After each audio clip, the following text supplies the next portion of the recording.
कांगड़ा संसदीय क्षेत्र के सांसद किशन कपूर ने कहा कि सीयू पर आई रिपोर्ट चिंताजनक है। बुधवार को धर्मशाला में प्रेस वार्ता में सांसद किशन कपूर ने कहा कि जब ये रिपोर्ट बनी थी तो उसमें प्रदेश के अधिकारी भी शामिल थे।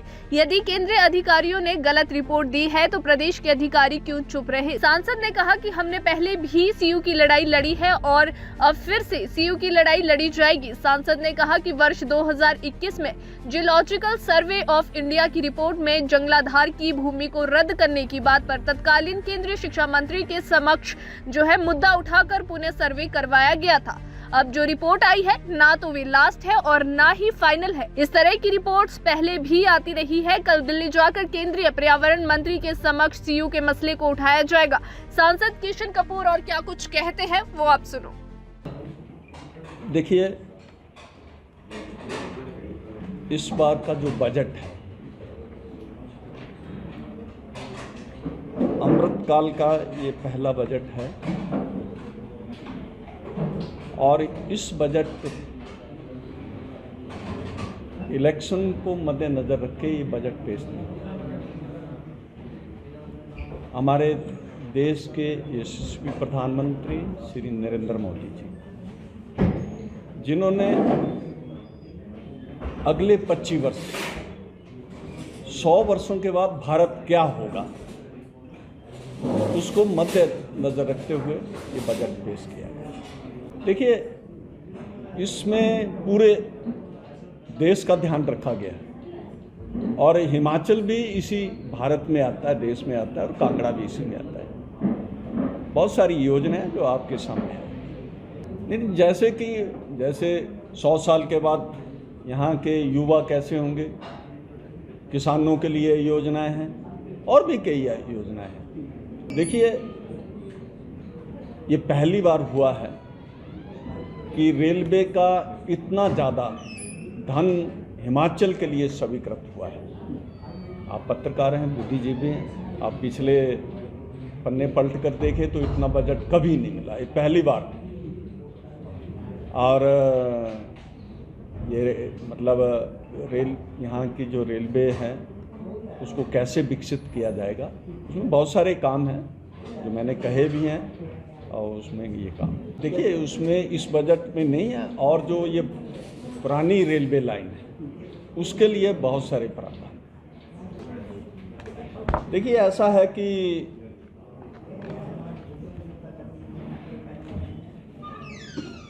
केंद्रीय विश्वविद्यालय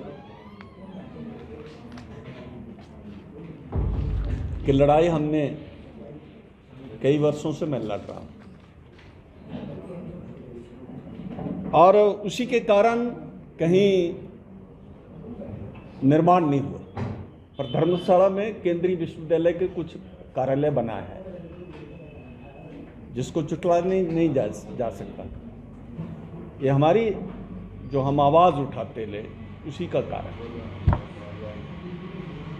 मैं आपको एक याद और दिलवाना चाहता हूं कि फरवरी 2018 में जब तत्कालीन शिक्षा मंत्री प्रकाश जावड़ेकर जी यहाँ उन्होंने जदरांगल में शिलान्यास किया था, तब मैं यहाँ का विधायक था, ठीक है ना। और उसके बाद भी इसमें